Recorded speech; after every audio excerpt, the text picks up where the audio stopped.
Walt Disney was born on December 5, 1901, in Chicago, Illinois, the fourth son of Elias and Flora Disney. His family struggled financially, and Walt's childhood was anything but easy. When he was just 4, they moved to a small farm in Mosaline, Missouri, where Walt's love for drawing first appeared. He would spend hours sketching farm animals, often selling simple drawings to neighbors to earn a few cents. But his father Elias, a strict and hard-working man, dismissed art as a waste of time. He wanted Walt to focus on labor and discipline, not dreams and imagination. As a boy, Walt also developed a love for storytelling. He would entertain his classmates by drawing characters on the chalkboard and spinning little tales around them. But his childhood was filled with responsibilities. With his brother Roy, he delivered newspapers for his father, waking at 3:30 a.m. every day in freezing winters. These long, harsh mornings taught Walt endurance, though they left him tired and behind in school. When World War I began, Walt longed to serve. At 16, he tried to enlist but was rejected for being underage. Refusing to accept defeat, he forged his birth certificate and joined the Red Cross as an ambulance driver in France. Even there, instead of camouflage, his ambulance was covered in cartoons. Fellow soldiers remembered him not for his military skills but for his constant sketches. Through war and hardship, Walt clung to his imagination. This was the beginning of a young dreamer's journey. Despite poverty, strict parents, and rejection, Walt discovered something powerful, that art and creativity could survive even in the harshest of places.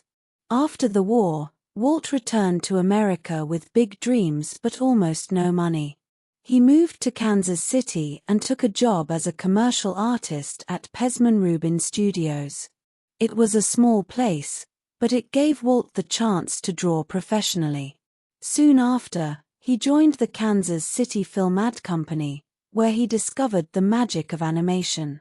Unlike static drawings, animation made pictures come alive.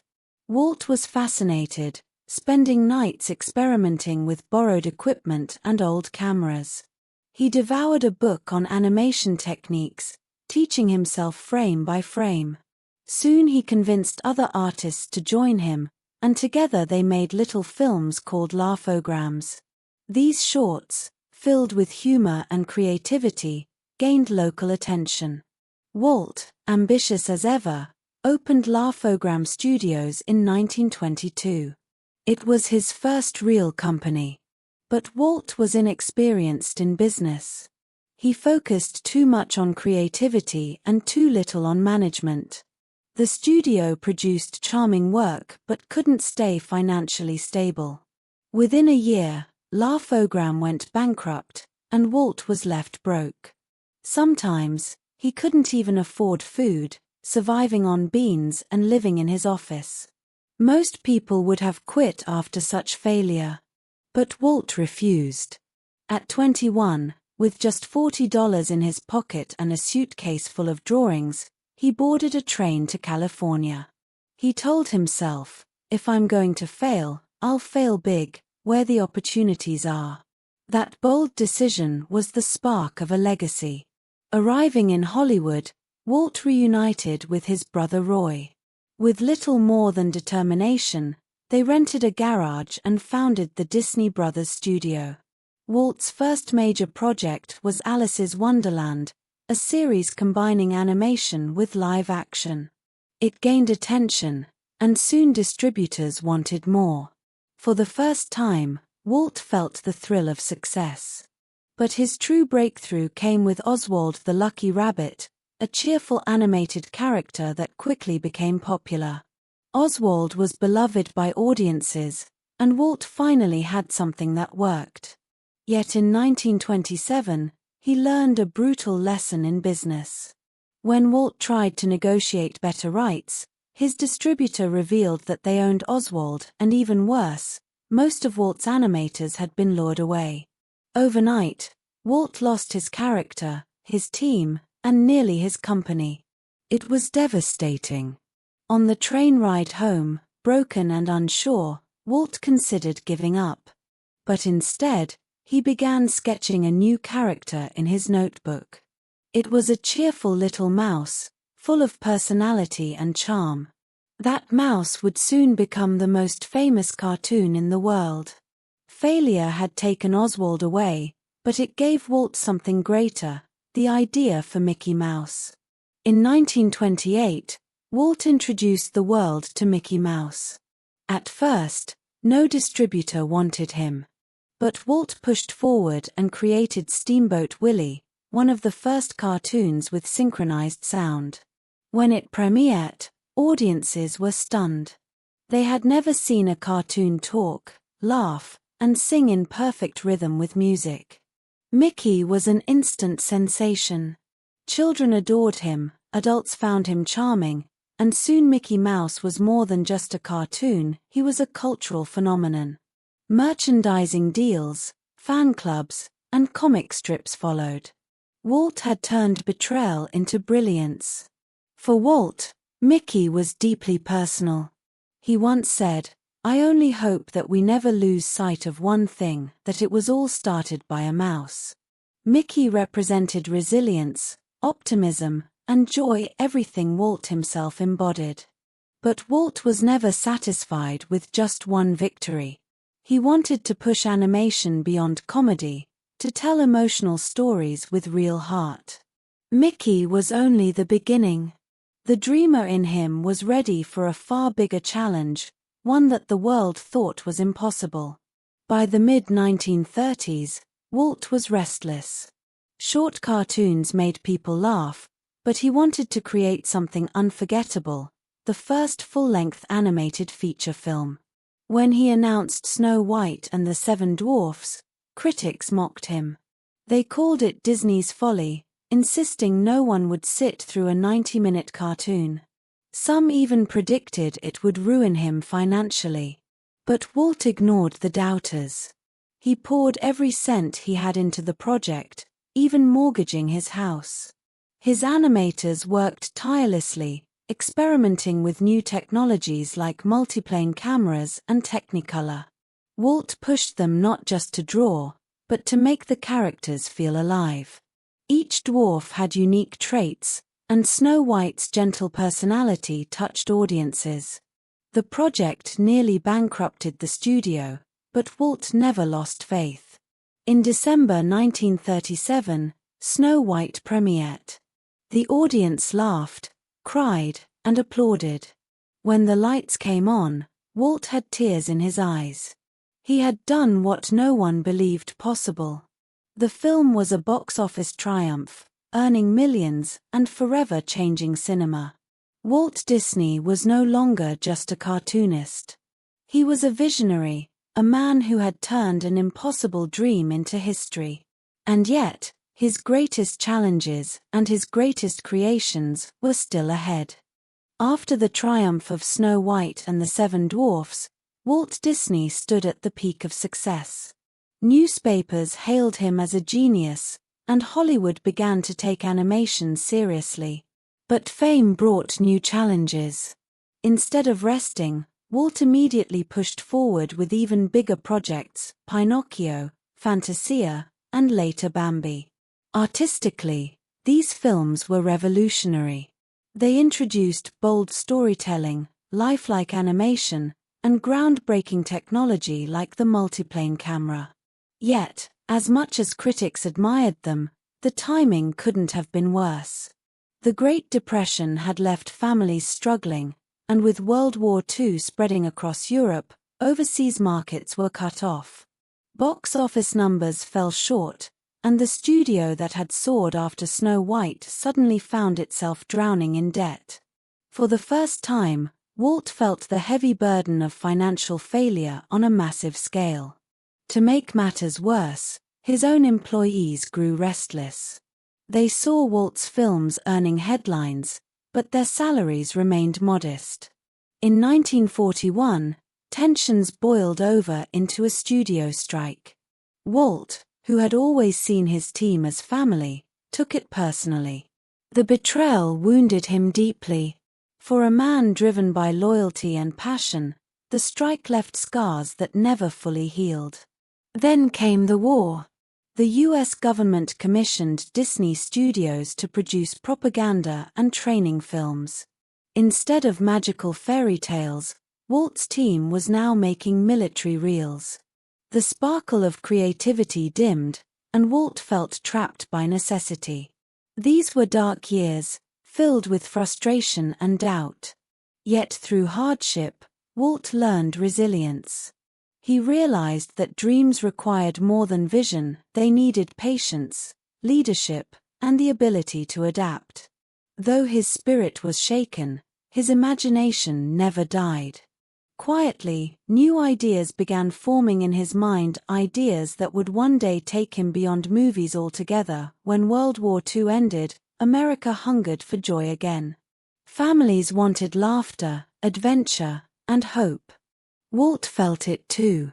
By now, his studio had regained footing with classics like Cinderella and Peter Pan.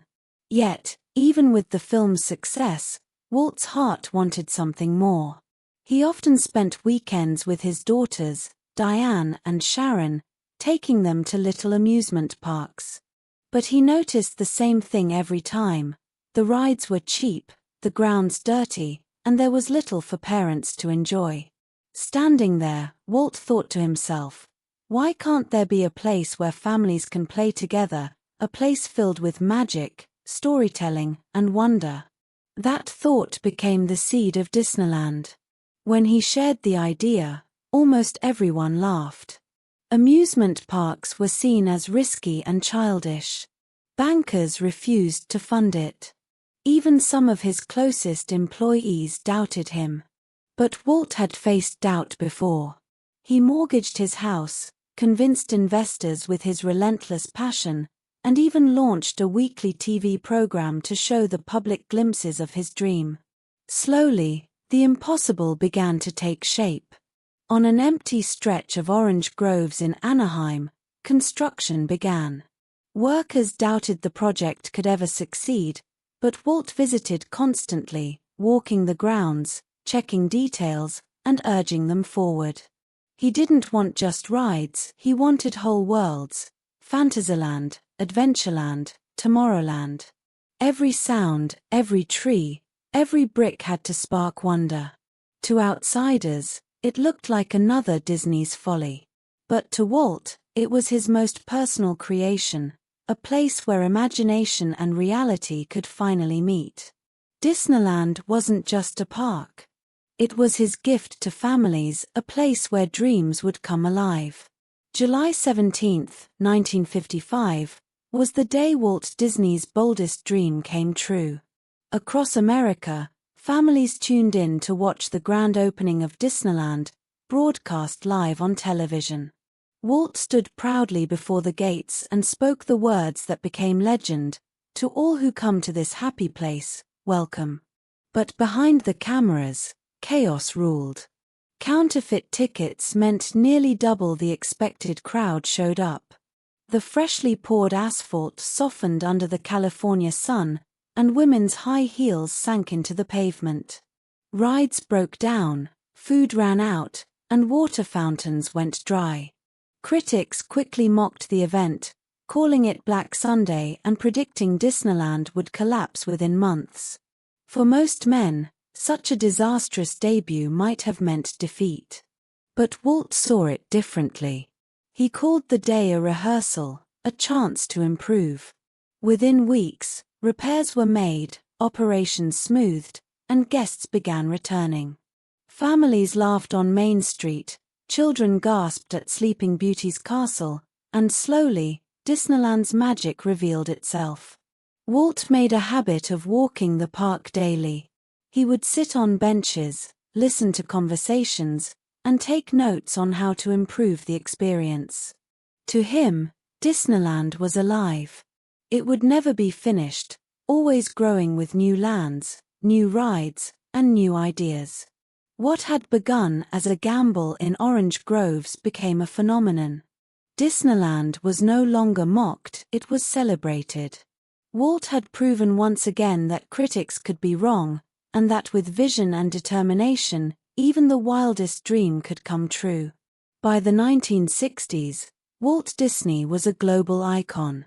Disneyland was thriving, his films like Mary Poppins and 101 Dalmatians captivated audiences, and his company had grown into an empire. But Walt never believed in standing still. His mind buzzed with new ideas, each one bigger than the last. He dreamed of creating not just another park, but a city of the future, Epcot, the experimental prototype community of tomorrow. This would not be a fantasy world but a real working city, showcasing innovation, technology, and a vision of what life could be. Walt poured himself into planning it, sketching designs and explaining his vision in presentations that left audiences amazed. At the same time, he pushed his Imaginers, his team of dream builders, to invent new technologies. The result was lifelike audio animatronics, rides like the Carousel of Progress, and It's a Small World, all created for the 1964 New York World's Fair. Millions of visitors marveled at Disney's creations, and the world saw him not just as an entertainer but as a futurist. Yet behind the energy, Walt's health began to decline. Years of smoking caught up with him. But slowing down was not in his nature. Even when exhausted, he reminded his team, "I don't want the public to see the world they live in. I want them to see what they can be."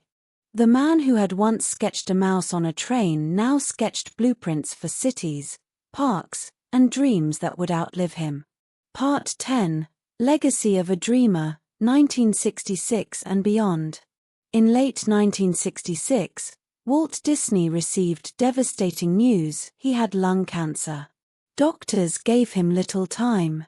For a man who had always been planning the next story, the next ride, the next invention, the thought of stopping was unbearable.